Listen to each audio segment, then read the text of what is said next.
భద్రాచలంలో ఏసీబీ అధికారులు భారీ వలపన్నారు. అవినీతి ఆరోపణల నేపథ్యంలో ఇద్దరు అటవీ శాఖ అధికారులు రెడ్ హ్యాండెడ్ గా పట్టుబడ్డారు. ఓ కాంట్రాక్టర్ వద్ద నుంచి 3.5 లక్షల రూపాయలు లంచం తీసుకుంటుండగా భద్రాచలం ఎఫ్డీఓ శాంతపురి సుజాత, చెర్ల డిఆర్ఓ బూక్యా కృష్ణను ఏసీబీ అధికారులు అరెస్టు చేశారు.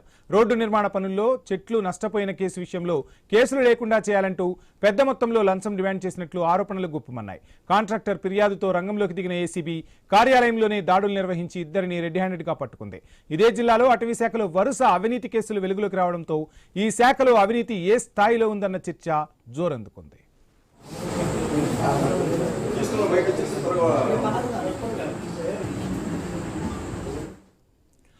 25లో పూసుకుపోటు ఛత్తీస్గఢ్ ఇది ఎల్డబ్ల్యూ ఎక్స్ట్రీమిస్ట్ కిందప్పుడు రోడ్డు బీటీ రోడ్డు శాంక్షన్ అయింది. ఒక 2 కిలోమీటర్స్ బీటీ రోడ్డు.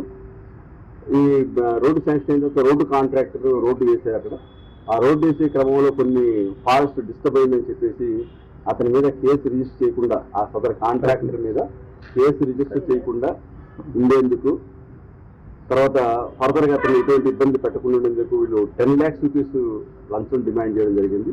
సదర్ కాంట్రాక్టర్ని ఈ ఎఫ్డీఓ గారు, మేడం గారు ప్లస్ ఆయన ఇన్ఛార్జ్ ఎఫ్ఆర్ఓ గారు 10 లక్షల రూపాయలు లంచం డిమాండ్ 10 లక్షల రూపాయలు లంచం డిమాండ్ చేయడం జరిగింది. ఆ లంచం ఇష్టం లేక బాధితులు మా ఏసీబీని అప్రోచ్ అవ్వడం జరిగింది.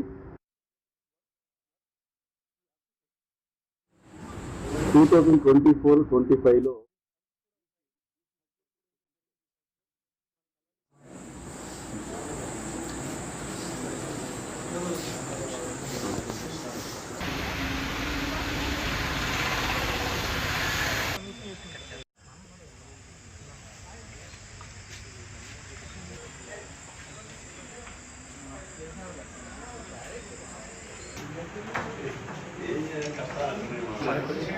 ఇంకోటే కాదు